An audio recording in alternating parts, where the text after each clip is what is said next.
আপনারা যদি দেখেন যে বাবা ও ছেলে পাশাপাশি দুটি বেডে শুয়ে আছে, খুব অমানসিক ভাবে শুয়ে আছেন। ঠিক আছে, তাদের দেখলে বোঝায় তারা ভীষণ মুমূর্ষু।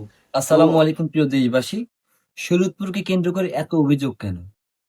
এই মধ্যরাতে বাবা ছেলে চাঁদা না দেওয়ার অভিযোগে হসপিটালে ভর্তি কেন? অনেক প্রশ্ন। আমরা এখন সেই প্রশ্নের উন্মোচন করব আমাদের এই মুরব্বির কাছ থেকে, যিনি হামলার শিকার হয়েছেন। আজকে যেই আপনি হামলার শিকার হয়েছেন, তো এই হামলার শিকারের সূত্র কোথা থেকে? এর মালিক আমি। আমার ভাটা রুদ্রকর বালার বাজারে, ওইখানে কথিত কিছু লোক প্রায় আমার কাছে চাঁদা নিতে আসে। তা আমার যখন যতটুকু সম্ভব তাদেরকে ম্যানেজ করার জন্য দেই।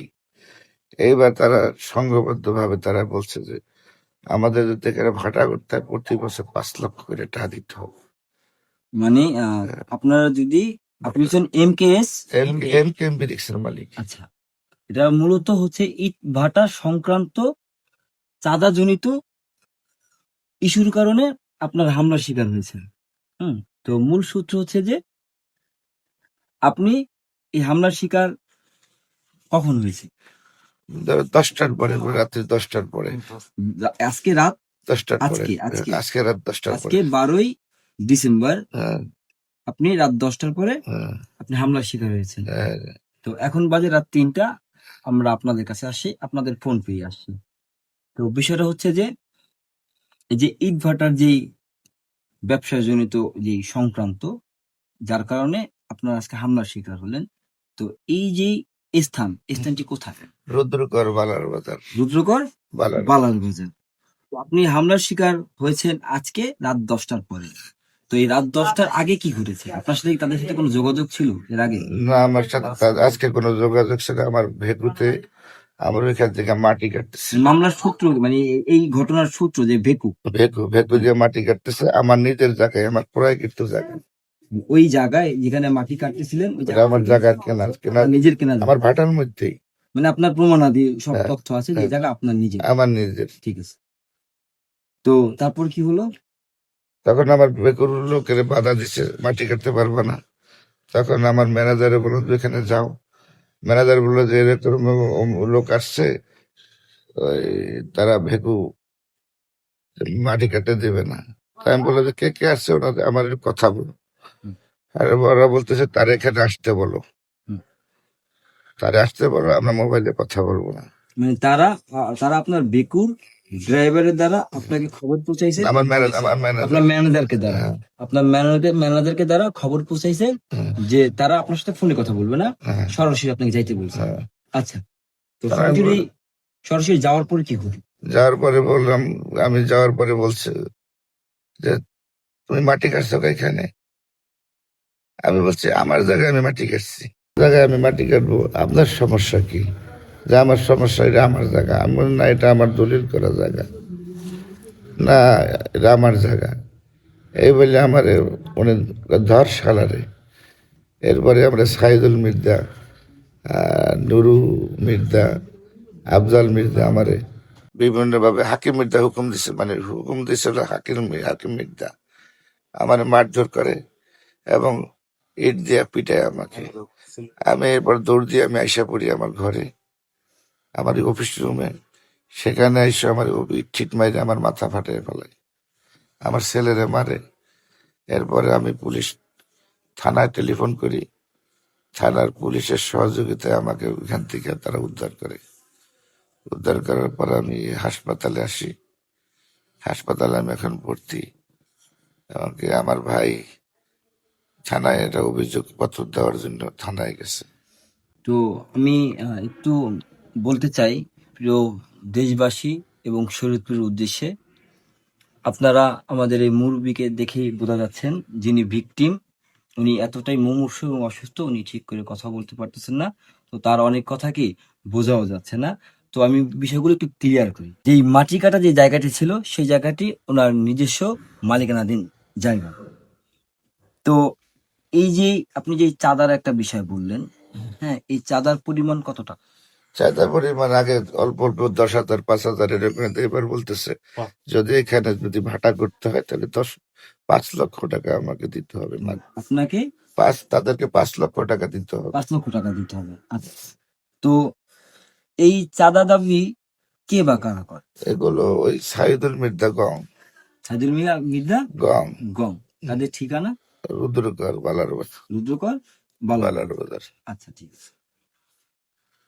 তো এই চাঁদা দাবিকে কেন্দ্র করে যে আপনাদের উপরে যে হামলার যে হলো বা আপনারা যে হামলার শিকার হলেন, এতে করে আপনি এখন দেশবাসীকে কি বলতে চান? আমি চাই যে এদেরকে শাস্তি হোক, এরা যেন আমার মতো এরকম আর কোন লোকের সাথে যেন এরকম না করে। তো অবশ্যই দেশবাসী এই নেক্কারজনক হামলার জন্য সোচ্চার এবং আওয়াজ তুলবেন তখনই যখন তারা কি এই বিষয়টা ক্লিয়ারলি জানতে পারবেন। তো আমরা যদি প্রশ্ন করি যে হামলার শুরু কিভাবে হয়?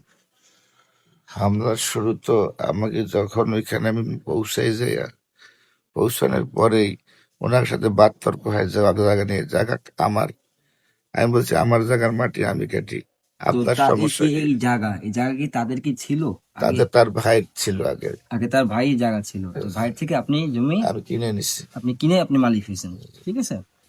তো আপনি যে কিনে মালিক হয়েছেন, তো এখন আপনাকে যখন যে হামলা করে, তো এই হামলা কতজন ছিলেন তারা যারা ছিল হামলা করছে? 10-15 জন ছিল। তারা 10-15 জন আপনাদের উপর হামলা করছে। আচ্ছা, এই হামলার পরে আপনারা কি তাৎক্ষণিক কারো সাহায্য পেয়েছেন? আর না, আমরা এখানে আপনারা কোনো সাহায্য পাননি, ঠিক আছে। তো আপনি কোথা থেকে আঘাত পেয়েছেন এবং ডাক্তারকে তো অবশ্যই হসপিটাল আসছেন, ডাক্তার দেখিয়েছেন, ঠিক আছে। এখন ডাক্তার মেডিকেল রিপোর্ট তো নেওয়া হয়নি এখন। না।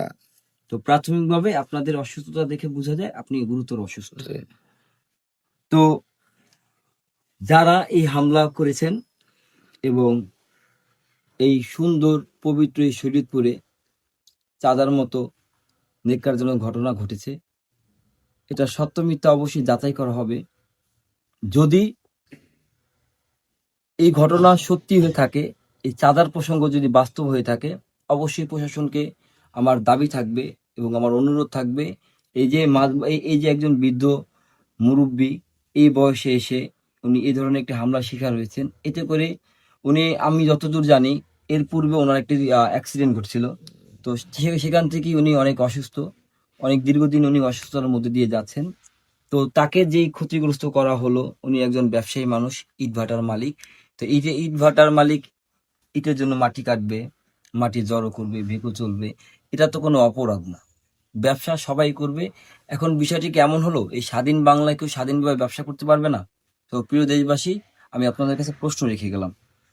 তো কাকা, আপনার এই প্রসঙ্গে কি আপনি কোনো মামলা করছেন, দায়ের করছেন? আমি থানায় একটা দরখাস্ত দিছি, আপনি অভিযোগ দায়ের করছেন, অভিযোগ দায়ের করছি। ঠিক আছে। তো অভিযোগ দায়ের, অবশ্যই তো আপনি আসামিদের উল্লেখ করছেন, জি। হ্যাঁ। তো আমরা দেখব প্রশাসন কতটুকু বিচার করেন এবং বাংলার জনগণ এবং শরীয়তপুরের মা ও মাটি, যারা এই পবিত্র মাটিতে আমরা বসবাস করি, তারা এই নিক্কারজনক ঘটনায় কতটুকু ভূমিকা রাখে, সেটা আমি এই বাংলার জনগণ ও শরীয়তপুর জনগণের বিবেকের কাছে প্রশ্ন রাখলাম।